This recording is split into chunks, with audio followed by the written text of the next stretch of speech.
अस्सलाम वालेकुम। आज की रेसिपी जो है वो बहुत ही स्पेशल है, बकरीद स्पेशल रेसिपी है, मसाला मगज़ की रेसिपी। तो इसको बनाने के लिए मैंने पहले से यहाँ पे कुछ तैयारियाँ कर ली हैं। सबसे पहले मैंने यहाँ पे सफ़ेद ज़ीरा, धनिया और लाल मिर्च हम वज़न ले लिया है। उनको ड्राई रोस्ट करके इसे ग्राइंड करके रख लूँगी, इसका पाउडर बना लूँगी। साथ ही मैंने यहाँ पे एक पैकेट ले लिया था अनारदाना, सूखा अनारदाना, इसको भी ड्राई रोस्ट करके ये भी पीस के मैंने अलग रख दिया है। अब यहाँ पर मैंने जो है 4 to 5 टेबल स्पून ऑयल का लिया है। तेल गरम हो गया तो यहाँ पे मैंने 2 दरमियानी प्याज ले ली थी, उसे बारीक चॉप कर लिया और इसे भी तेल में शामिल कर दिया। प्याज का यहाँ पे हल्का सा कलर चेंज हो गया तो मैंने इसमें 1 टेबल स्पून लहसुन और 1 टेबल स्पून अदरक का शामिल कर दिया। यहाँ पे लहसुन अदरक की मैं अच्छी तरह से भुनाई कर लूँगी। 3 से 4 मिनट लहसुन अदरक की जब अच्छी तरह से मैंने भुनाई कर ली है तो अब मैं यहाँ पे शामिल करूँगी टमाटर। मैंने यहाँ पे 5 अदद यहाँ पे मैंने टमाटर लिए हैं और इसको मैंने छील लिया था और उसके टुकड़े कर लिए, इसको मैंने शामिल कर दिया। साथ ही मैं इसमें शामिल करूँगी 1 टेबल स्पून टमाटो प्यूरी का।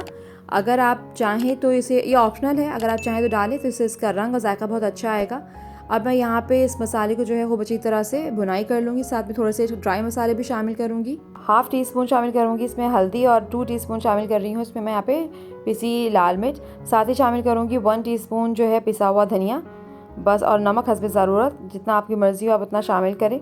बस अब यहाँ पे सारे मसाले डल गए हैं, सूखे मसाले। अब इनको सबको अच्छी तरह से इसकी मिक्स करके इसकी अच्छी तरह से भुनाई कर लूँगी और ढक ढक के चलाऊँगी ताकि ये खूब अच्छी तरह से सारे मसाले एक जान हो जाएँ।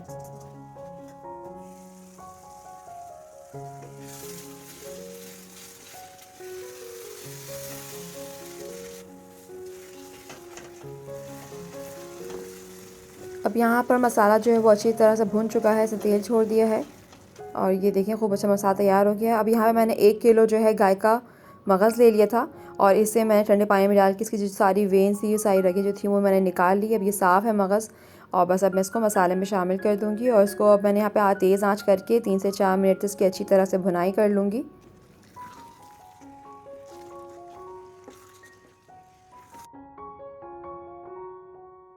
अब साथ ही मैं इसमें शामिल करूँगी सूखा जो मैंने अनारदाना पीस के रखा था 1 टीस्पून, वो शामिल किया, और पिसा हुआ ज़ीरा, धनिया और लाल मिर्च जो मैंने पीस के भून के रखा था तो वो भी शामिल कर रही हूँ इसमें 1.5 टीस्पून। बस अब इसको मैं यहाँ पे अच्छी तरह से चला करके अब इसको मैं 7 से 8 मिनट तक मैं इसको धीमी आंच पे पकने के लिए छोड़ दूँगी।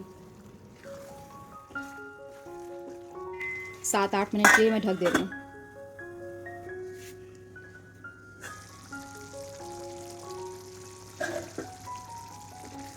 7-8 मिनट के बाद अब मैंने थोड़ा सा चूल्हा तेज़ कर दिया ताकि थोड़ा सा खुश्क हो जाए। मैं इसमें हाफ़ टी स्पून के करीब जो है वो काली मिर्च डाल रही हूँ, पिसी हुई काली मिर्च, और थोड़ा सा ही मैं इसमें गरम मसाला डालूँगी, हाफ़ टी स्पून गरम मसाला।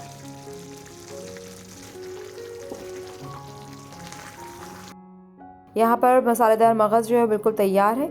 इसका मसाला भी बहुत अच्छी तरह से भुन गया है, मगज़ बिल्कुल तैयार है। तो बस आखिर में अब मैं शामिल करूँगी इसमें बारीक कटा हुआ अदरक, और मैंने यहाँ पे 4 से 5 अदद मैंने हरी मिर्च ले ली थी तो उसे मैंने बीच से चाक कर लिया, वो भी शामिल कर दिया। साथ ही मैं इसमें अब बारीक कटी हुई हरी धनिया थोड़ी सी डाल रही हूँ।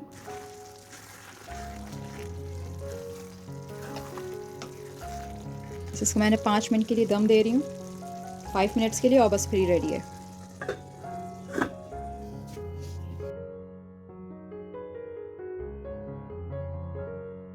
मसालेदार मगज़ जो है वो बिल्कुल तैयार हो गया है, बहुत ही मज़ेदार बना है। इसे बस अब मैंने एक सर्विंग प्लेट में निकाल लिया और साथ ही इसको थोड़ा सा मैंने धनिया और अदरक के साथ डेकोरेट किया।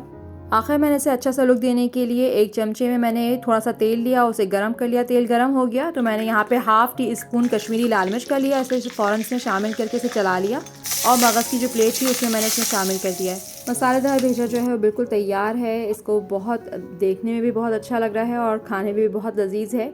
इसे आप रोटी के साथ, नान, पराठे के साथ ये बहुत अच्छा लगेगा। सलाद और रायते के साथ सर्व करें और इन्जॉय करें। आई होप आपको आज की रेसिपी पसंद आए, और अगर आपको पसंद आती है तो इसे लाइक करें और चैनल को सब्सक्राइब करें। Thanks for watching. अल्लाह हाफ़िज़।